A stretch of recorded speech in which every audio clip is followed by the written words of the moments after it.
So we decided to write proposals to try to see how we could bring people together. And we came up with a concept called Project Community Empowerment. We went to the foundations, and our position was like Donna and many of us concluded, if white folks own foundations or run foundations with money that black folks have spent as consumers, then you got every right in the world to go down there and get some of that money. Just like she said, Cleveland Clinic, LTV, the supermarkets, Forest City Enterprise, all these billionaires that give tax write-offs to the Cleveland Foundation. It's our right to go down there because that's our consumer dollars. And we went to the elders, and the elders that we respect, you know, the old hustlers from back in the day, they said, let's go get that money, it's your money. So we did that. We qualified for a grant at the Cleveland Foundation with a black man named Wheeler Winstead. It's important to remember that name. We got the handouts to give you. Then we went to the director of the foundation. He said, look, man, what y'all doing and what has been accomplished in this city by you all hasn't been matched by anybody else in the country. He said, I've studied your movement, and all of the leaders and the coalitions you are building Cleveland is second to nobody in the country. In fact, you all are the primary coalition city in this country. And he said, the reason why I know that is because when they tried to have a summit in LA, they couldn't have a summit. It was right after the rebellion in '92, and you know LA blew up. SWAT was everywhere, people was getting arrested. All those brothers that tied those blue and red rags together, they got picked up by the feds and the police. We couldn't have a summit in Chicago because a man named Daley was the mayor, and he was a former gang member, and he wasn't going to allow the peace to become saturated in Chicago because his re-election was based upon the support from the police unions in Chicago, and they were one of the most ruthless, dangerous, and murderous police organizations in the country, as you already see with Mr. McDonald that was shot to death not too long ago. So we formed a coalition here. We moved forward with the effort, and our whole thing with the Cleveland Foundation and other groups was to bring other organizations to the table. They hadn't been to the table. There didn't no Nation of Islam at the table. They weren't interested in black-on-black crime. They weren't interested in the coalition. They weren't interested in young men that called themselves Bloods and Crips, because they had a what they call a cookie-cutter approach to doing things. So we said, look, man, these people are non-traditional. They're the leaders in their community. They might have made mistakes, but many of them have leadership skills. So we take them and flip them and turn them and make them those who build up the community as opposed to tear down community. And we went to Harlell and sat down the last time before Harlell got sick. He invited us to a meeting with Dick Saring, who was the founder of Community Reentry. Y'all remember that? I know the twins remember. They had drug patrols, the red coats, and did a lot of things in the community. And we sat down and put a proposal together so people could get funded to do work in their own neighborhoods, called Project Community Empowerment. One of the divisions of that project was called the Peacemakers Alliance. We developed that to bring other groups in so they could make their own decisions under their own 501c3s, hire their own people. We were supposed to do training for all of that and then put people out in the streets. Right away, a woman named Lisa Bottoms was brought in, and within weeks, Wheeler Winstead, the brother, was moved out. She came from DCFS and had no background in this kind of work. The director of the Cleveland Foundation told us, myself and a couple of other brothers, said, I'm gonna fund this, but I gotta put her over. She immediately became a problem. She went and got Mike Walker. He gotta be at the table. I said, okay. Went and got Ron Soda for the Boys and Girls Club. He gotta be at the table. I said, all right. Went and got other people. Now, mind you, at this time, Frank Jackson was not the mayor. Jane Cameron, I was working in the safety department. But I didn't have no control over them, but I said everybody that wants to come to the table should be allowed to come. And they started talking about who shouldn't come and who shouldn't be there. And I'm like, you're not running this like that. So then the election took place. Frank came in, and right away, my status changed in the safety department. I remember I was assistant safety director, removed from my position and sent to the Justice Center to work in what is called community policing in the gang unit. I was the only one, 2 people in the gang unit, me and another young man. So you know that neutralized me. Then they shifted a lot of these resources to people to be controlled by their agenda. We wrote a proposal up to bring everybody together.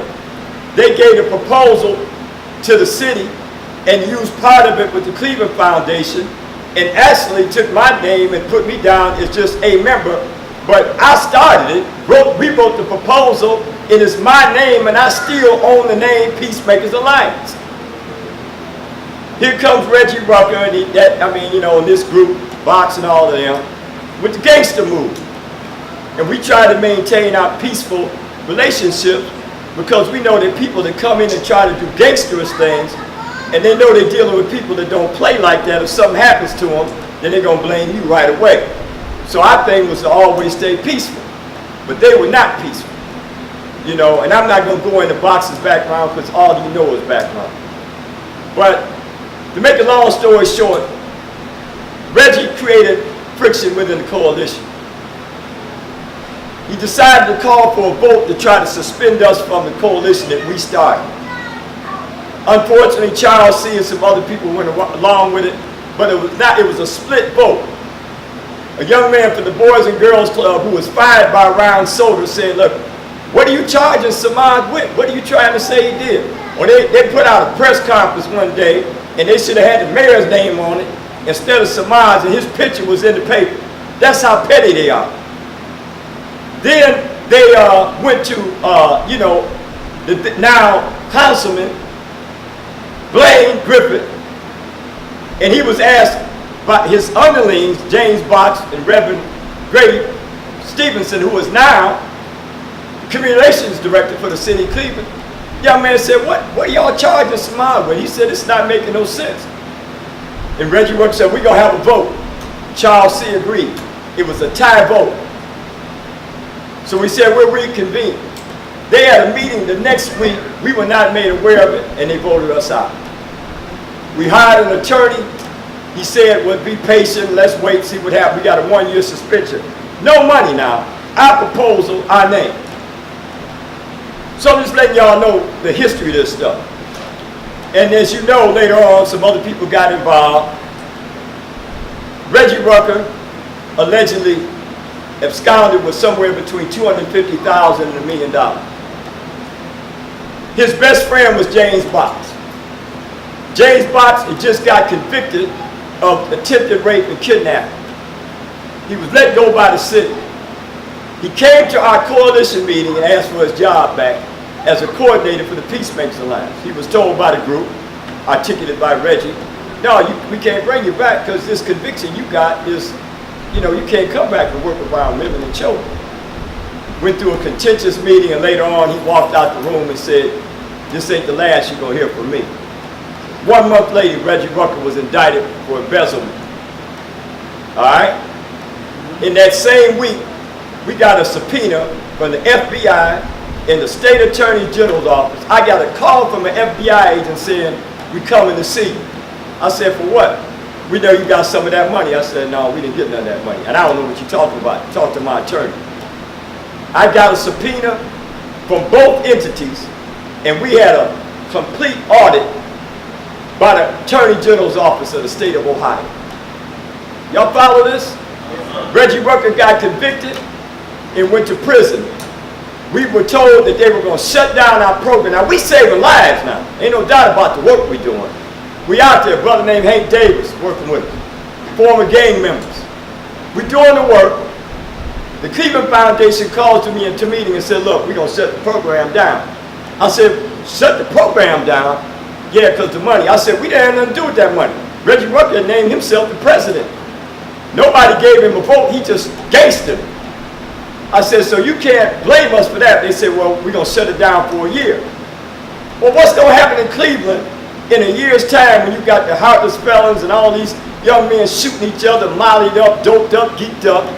So we said, look, don't do that. They said, well, look, you got to make the Boys and Girls Club your fiscal agent. We said, okay, well, that, there was that anyway. But you got to be employees. I said, what?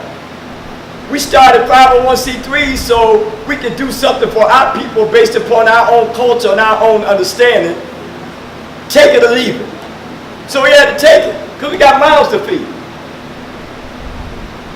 Job opening come up. I applied for the directorship. They gave it to a young lady named Sharina Cloud, who just had been working for Blaine Griffith in City Council in Community Relations and headed up a program called Focus that went under for whatever reason. And next thing we know, she's the director. In a matter of no time, we had a lot of problems. Recently, the city had an initiative called 32, and this is important, and I'll wind this down. They asked for an extension of tax dollars. Y'all remember that? Yeah. The money was supposed to go to help what? Hire more people to do more work with violence. They mentioned the Peacemakers Alliance all in the media. The money was, the issue passed. The money the city had, they put out an RFP that nobody knew about. Did you get a call about the money, $40,000, $50,000 grants to help reduce gang violence in Cleveland? Did you get that press release? No, you didn't get it, and nobody else got it but 4 or 5 organizations. One of them was American, who was implicated with Reggie in the money that was missing. Money's going to American, another set of money through the church, Mount Sinai, another set of money goes to a young man named Tonto, who had an organization used to be called the Afro Set, now it's the National Society for Nonviolence or whatever, Gregory Terrell. And some money went to a young man who works down in 105 named Fred Ward. $40,000 grants. None of us knew about none of them. So we confronted Sharina about it, and she said, oh yeah, well y'all should have saw the RFP because we emailed her. I said, no, it didn't come out. She said, well, it's a done deal. They got the money and they're going to do training and y'all got to come to the training and you're going to continue to work for us. I said, wow, you kind of sound like a gangster here. So she said, you're going to come to these meetings on Thursday. James Box is going to facilitate conflict resolution and mediation. Yeah. You're going to go to this other meeting that Tonto's involved in, and we had just been told that Tonto had been going out slandering Hank Davis, saying he was selling guns and drugs in the community. Working out here in this neighborhood with a group called Icon. Y'all familiar with that, right? Yeah. So I said, I don't know about that. I don't know how we're going to be able to work that. And we were told, find another job. Hank said he couldn't do it. He couldn't be in a room with this man, and and in good faith, it's best for him to just fess up. That ain't gonna work, because we all men. If somebody tried to put me in the penitentiary, I don't think I'm gonna be able to sit down with them and work together. 2 days later, after he stated that, Sharina terminated his contract and fired Hank Davis. I had a meeting with her, and I explained to her that this ain't gonna work, and I got this brother's back. She said, well, we'll see about that. She called a meeting between myself and Ryan Soda for the Boys and Girls Club. I couldn't make the meeting. 2 days later, I got an email saying my contract had been terminated and I am no longer with the group that we started, called Peacemakers Alliance. We have no leadership on the streets now. Hank is out the game. I'm out the game. Y'all know a lady named Miss Ferguson, the minister, who's been out there on the streets. She forced her to resign. We have another young lady who was an administrative assistant named Shalana that organized a lot of stuff for us. She got forced out. So really nobody's working these streets now, I'm telling you. So I'm putting this in your hands because if it don't work out right, we will be filing a lawsuit against the Boys and Girls Club. Because Sharina didn't make a decision like that without the white boy, Ryan Soda, being involved in it. None of their board members was informed about what they did. And we have a Peacemakers Alliance board. None of them were informed. A unilateral decision. And so that brings us to where we're at today. And I hope that, things I've shared with you is important. Look, crime pays. It's a lot of money in murder. It's a lot of money in people getting shot and wounded. You already know that. One bullet in the back or the neck or the head is $1 million right off the rip. So these trauma centers are getting rich. The lawyers are getting rich. The EMS get budgets. The police get big budgets. in session say, I'm going to reinstitute private prisons. And y'all can bang your head up against the car or against the van when you put somebody in there. It's all right to murder somebody. This is what the Attorney General just said the other day, that you can kill somebody like Freddie Gray and don't worry about it. That's the Attorney General of the United States at a meeting of police officers said, don't worry if somebody hit their head when you put them in the paddy wagon. Yeah, the president. And then the other boy co-signed. So I'm just letting you all know we're gonna have some kind of meeting in the mind. I've got some meetings coming up, and I know that you all got the information. This is just a fact. It's not a real fact sheet, but just give you some history. We're gonna come out with some real information. We're not gonna allow corporate America to dictate to us what we're gonna do for our own people. That we're not gonna do that. And they can take our money, you understand, they can try to smear our names or whatever. I already heard that the Boys and Girls Club, they hired an attorney because they said, well, you know, Samad, he's not a gangbanger and he can speak, and so we're gonna have to, he's got stature. So we hired some PR people. Can you imagine that? About some BS like this? So these are the kind of things they're doing. We won't run from them, we're gonna run to them. So I'm just letting y'all know what it is. I hope we can resolve this, because I would much rather be doing what we're supposed to be doing. It's a full-fledged war going on right here on St. Clair. Down the way, on the west side, a young man from Fleet was shot to death the other night. I know why the black man's army didn't get it. The same reason why the Nation of Islam didn't get it. The same reason why any of these organizations that are black-oriented, none of them got an RFP. Think about that. Yes, sir. All right. Thank you. Yeah. Do you think because this is an election year, do you think that plays a role into your situation? Yeah, I would say so. I don't know why, because the work we're trying to do has been applauded by the city at the top, but you know, you got these other people who have their own agendas in the middle management positions, so we don't know what they're saying. But we do know one thing is for sure. The Boys and Girls Club is a multi-billion-dollar industry. They're in every school in the district. They get money from the NBA. It looks black on the outside. Ooh. Denzel Washington on the outside. Michael Jordan on the outside. Other kind of people on the outside. But when you go to their national headquarters, we ain't in the room. So, except get dictated to. My last thing. So you're basically saying they're trying to, I guess, sugarcoat and whitewash activism. Right. Yeah. Non-profit activism. Yeah, because when we had the incident where the brother who worked for the Boys and Girls Club took up for us, the next day Ron Soda fired him. Check that out. Also, all the time that Reggie was dipping in the money, the Boys and Girls Club was the fiscal agent. Ron Soda's golf buddy was Reggie Rucker. Check that out. Yeah. All right? We don't play golf, do we, Art? We too busy working. So you don't think they're trying to, I guess, clear the air of the Reggie Rucker situation? You think it's an agenda on to whitewash? You don't think it's like to get rid of all those who was associated with it? Well, as I said before, when the FBI came to me, they already knew that we didn't know nothing about that. We almost went into bankruptcy. Because when the IRS, when them state people come after you, they don't be playing, man. We had to even turn out for stamps. We had to count for stamps.